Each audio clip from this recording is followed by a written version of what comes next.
The gaming industry has conditioned us to be skeptical. Every year we get promises of next-gen experiences and the most ambitious project yet. And every year, half of them get delayed, downgraded, or released in a state that requires 6 months of patches. But 2026? 2026 might actually be different. Or maybe I'm just a sucker for hype again. I spent weeks tracking every major PS5 announcement, every teaser, every vague coming soon from developers, and I found 19 games that have me genuinely excited, not cautiously optimistic, actually excited. Games that look like they might justify the years of waiting and the $70 price tags and the inevitable day one patches. Before we dive in, I need to know, which 2026 game are you most hyped for? Drop a comment right now because I actually read every single one, and honestly, half the fun of these videos is having real conversations about what's coming. So tell me, which game on this list are you marking on your calendar? Alright, let's talk about the 19 games that could make 2026 legendary. Grand Theft Auto 6 isn't just a game, it's the most anticipated piece of entertainment in any medium right now, and Rockstar knows the entire world is watching. We've seen 2 trailers now. Vice City is back, but it's not the neon-soaked 80s nostalgia. It's modern Florida in all its chaotic, social media-obsessed glory. You're playing as Lucia and Jason in what looks like a Bonnie and Clyde story set against the backdrop of influencer culture, crypto scams, and Florida man headlines. The map is supposedly the biggest Rockstar has ever created. Multiple cities, Everglades, beaches, and if the leaks are accurate, it's going to make Los Santos look small. But here's what has people excited. You're going to live in this world. Based on what we've seen, you'll be pulling heists with your partner, building a criminal empire, and the relationship dynamics between Lucia and Jason look like they're going to be central to the story. There are hints of customizable safe houses, business management, and the kind of systemic depth that made Red Dead 2 feel alive. You'll be able to rob convenience stores, plan bank heists, negotiate with rival gangs, and probably spend 40 hours just exploring every detail Rockstar has hidden in the world. The activities look insane. We've seen glimpses of beach parties, strip clubs, nightclubs, racing, water sports, and what looks like a full social media system where your actions can go viral and affect how NPCs react to you. The level of immersion Rockstar is aiming for is absurd. You're not just playing a criminal, you're living a life in Vice City. The concern, it's Rockstar. The inevitable online focus post-launch. The worry that single-player DLC will never come because GTA Online 2.0 will print money. The crunch stories. But if the story campaign is anywhere near Red Dead 2's quality, none of that will matter on day one. You feel like you're waiting for the game that will define the next decade of gaming, and based on what we've seen, Rockstar is about to deliver exactly that.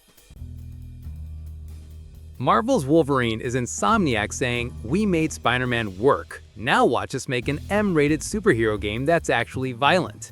We know almost nothing. One teaser trailer from 2021, a few job listings mentioning mature themes, and the promise that this is Insomniac's first M-rated game.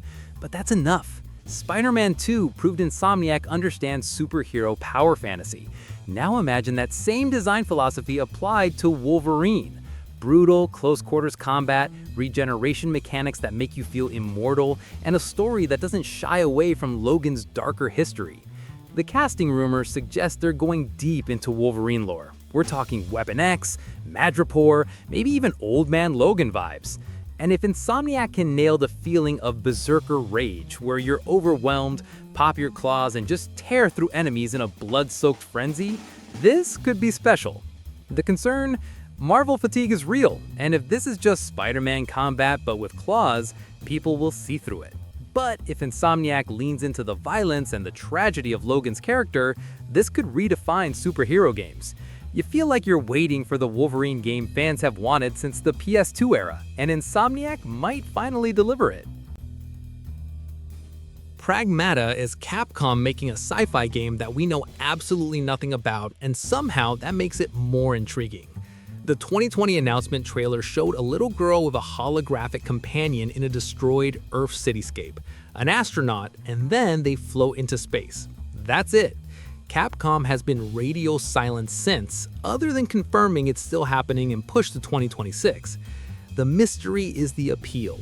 Is it survival horror in space? Is it an action game? Is it story-driven exploration? No one knows.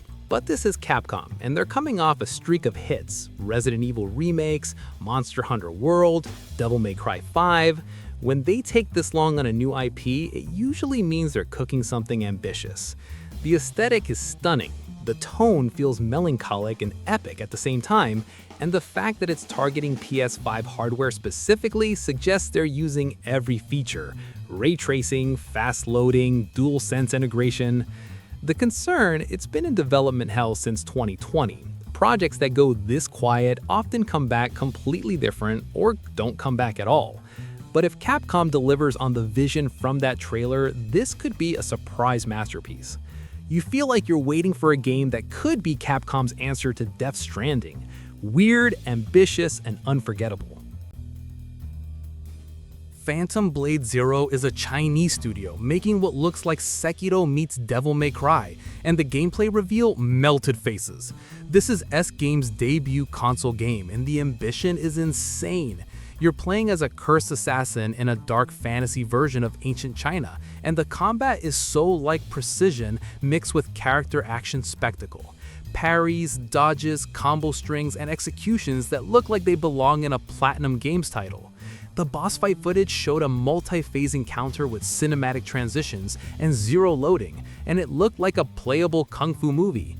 The art direction is phenomenal. It's not the clean, colorful China for most games, it's grimy, gothic, and violent. The world design borrows from Bloodborne's oppressive architecture, and the enemy designs are grotesque and creative.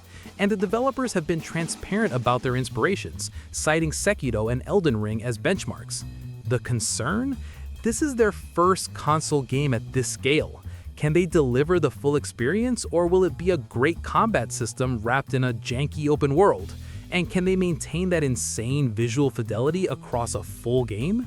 You feel like you're waiting for China's first true AAA action game, and if it delivers, it's going to make Sekiro fans very happy.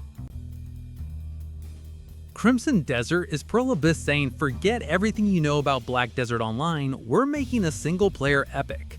This was supposed to be a Black Desert prequel. Now it's a full open-world action RPG with a focus on narrative, and the scope looks absurd. You're a mercenary leader navigating a continent torn apart by war, and the gameplay mixes Witcher 3-style exploration with Mountain Blade-style large-scale battles. The demo showed horseback combat against dozens of enemies, siege warfare with siege engines, and the boss fight against a massive creature that required environmental tactics. The world looks lived in. You're not just a hero saving the world, you're a mercenary making money and building a crew. The side activities include hunting, fishing, territory control, and faction politics. It's trying to be Kingdom Come Deliverance meets The Witcher 3, and if it pulls that off, this could be the sleeper hit of 2026. The concern? Pearl Abyss is known for live service games with aggressive monetization. Can they make a single-player game without those habits creeping in? And can they deliver on the promise of meaningful choices in a war-torn world? You feel like you're waiting for the medieval open-world RPG that isn't just fantasy cosplay, and Crimson Desert might be it.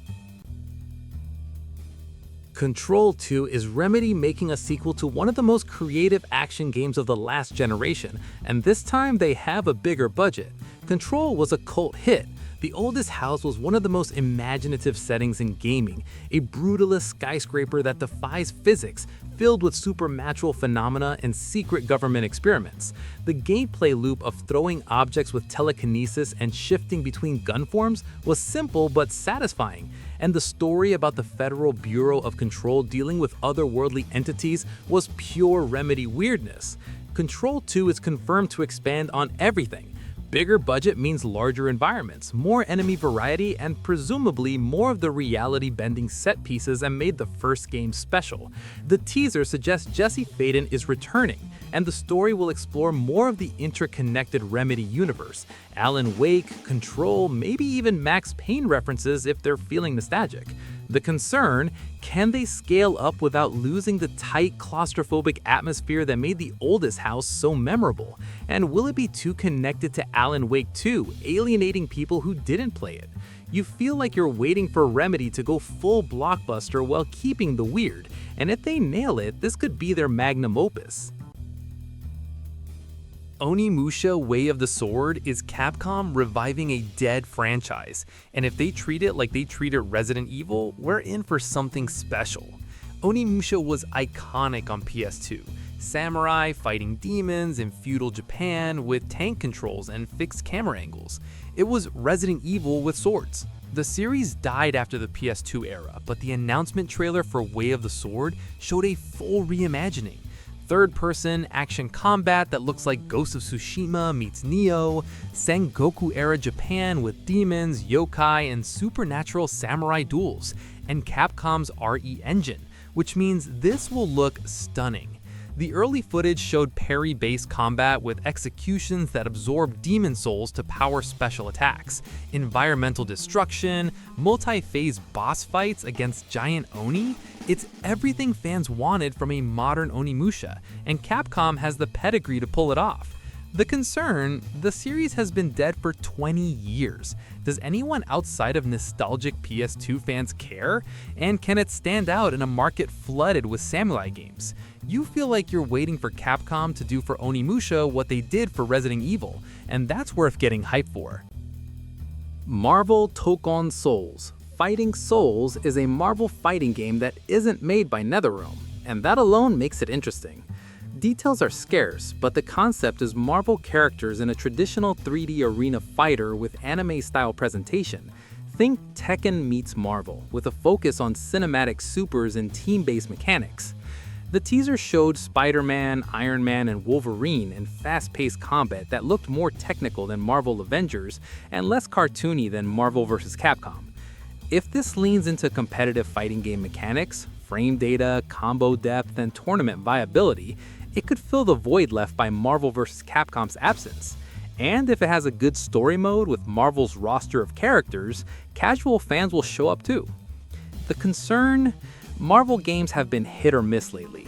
Avengers was a disaster. Midnight Suns was great but niche. And fighting games live or die by their netcode and post-launch support. You feel like you're waiting to see if Marvel can make a fighting game that competitive players actually respect. And that's a big if. Invincible vs is a fighting game based on the best superhero show on TV right now, and it has potential to be more than just licensed shovelware. Invincible's ultra-violent, no-holds-barred approach to superhero fights translates perfectly to a fighting game.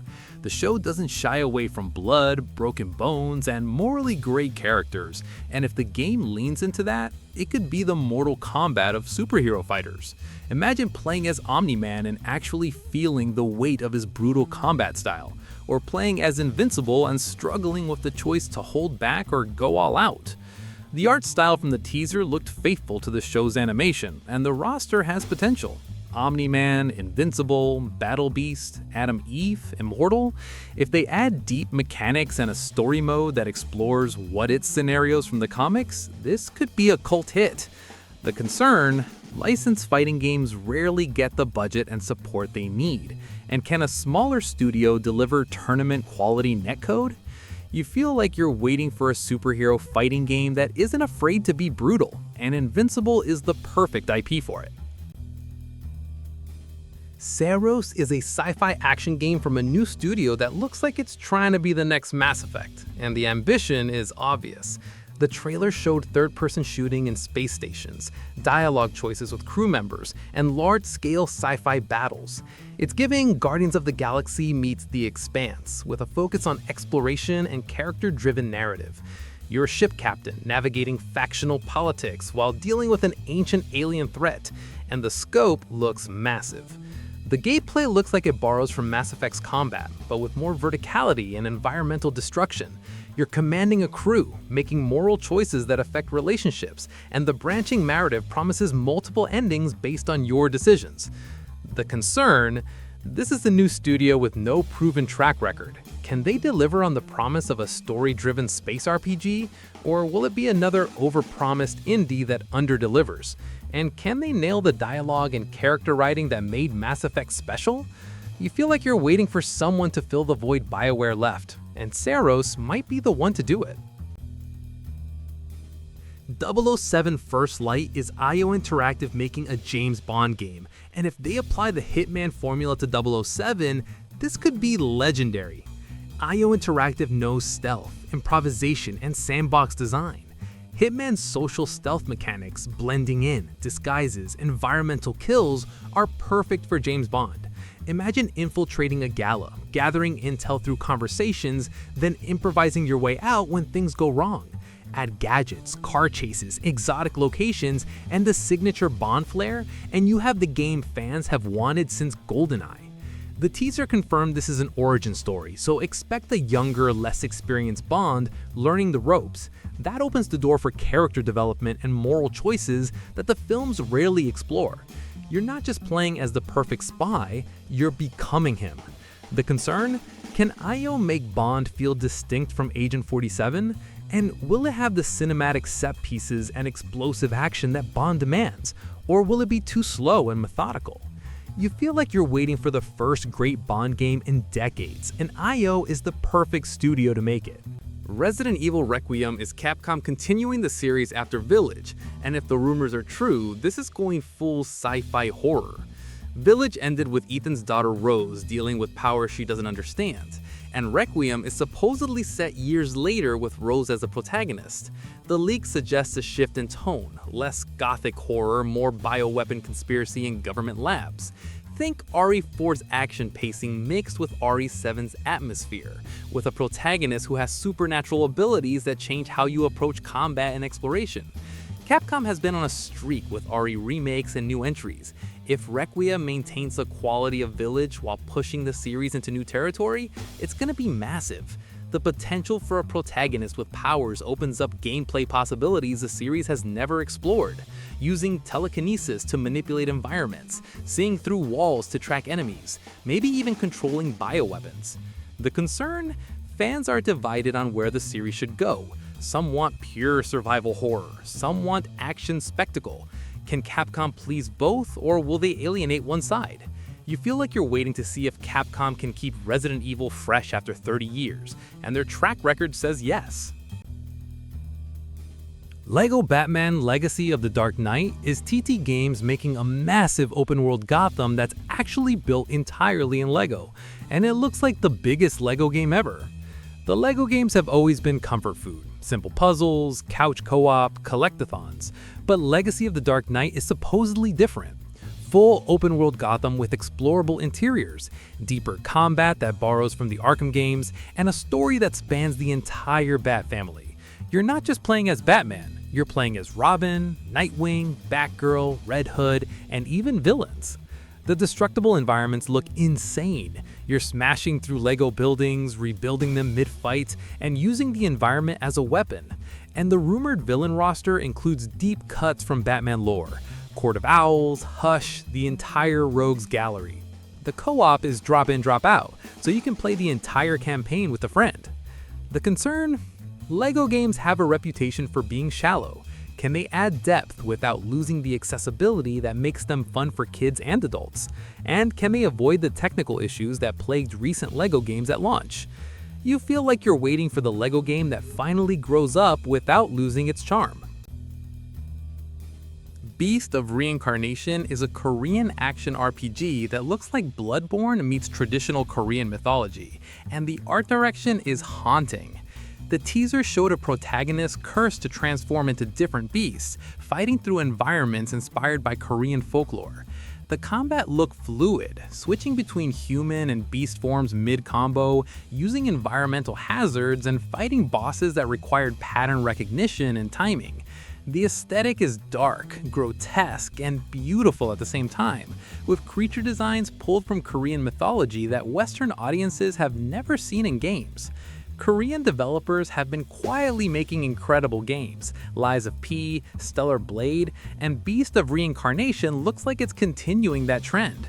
If it delivers on the promise of transformation mechanics and boss design, this could be a surprise hit. The transformation system looks like it goes beyond cosmetic changes. Each beast form has unique abilities, movement options, and vulnerabilities. The concern? We've seen one trailer. Is there a full game here, or just a great vertical slice? And can a smaller Korean studio deliver the polish and scope this concept demands? You feel like you're waiting for Korea to prove they can compete with FromSoft on their own terms, and this might be the one.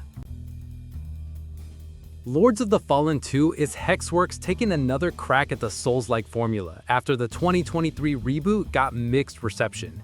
The 2023 Lords of the Fallen was ambitious. Dual-world mechanics where you switch between the living and dead realms, co-op integration, and a massive interconnected world. But it was also janky, unbalanced, and technically rough at launch.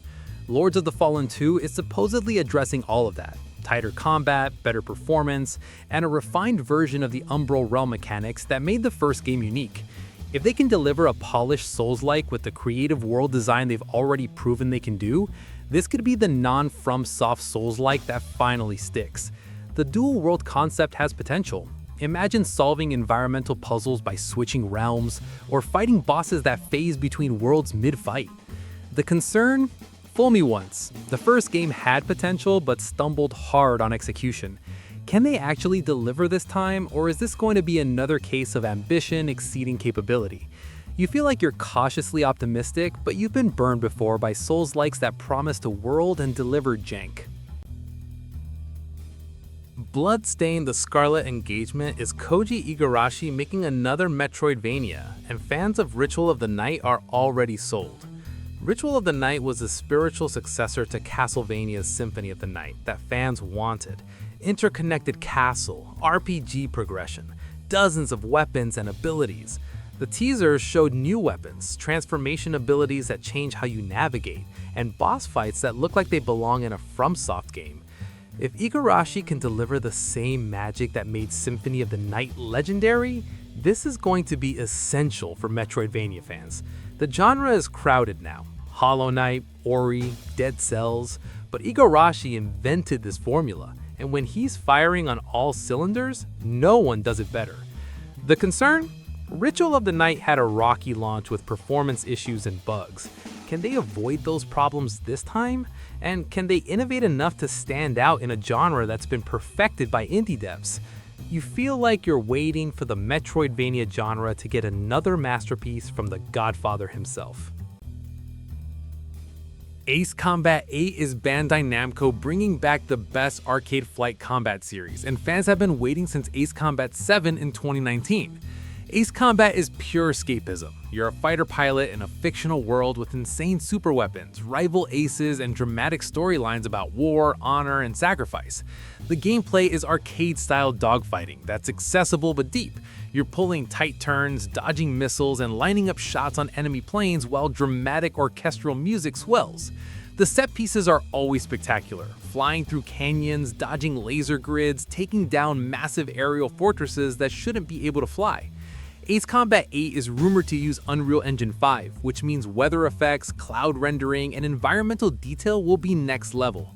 If they nail the story like they did with Ace Combat 7, which dealt with AI, drone warfare, and the human cost of conflict, this is going to be special. The concern is, the series is niche. Flight combat games don't sell like they used to. Can they expand the audience without alienating the core fans who love the arcade sim balance? You feel like you're waiting for the best arcade flight game on modern hardware, and there's literally no competition. Star Wars Zero Company is a squad-based tactical shooter set during the Clone Wars, and it looks like Republic Commando meets XCOM. You're commanding a squad of clone troopers through the darker side of the Clone Wars, missions that don't make it into the movies or shows. The gameplay looks like tactical third-person shooting with squad commands, resource management, and permadeath.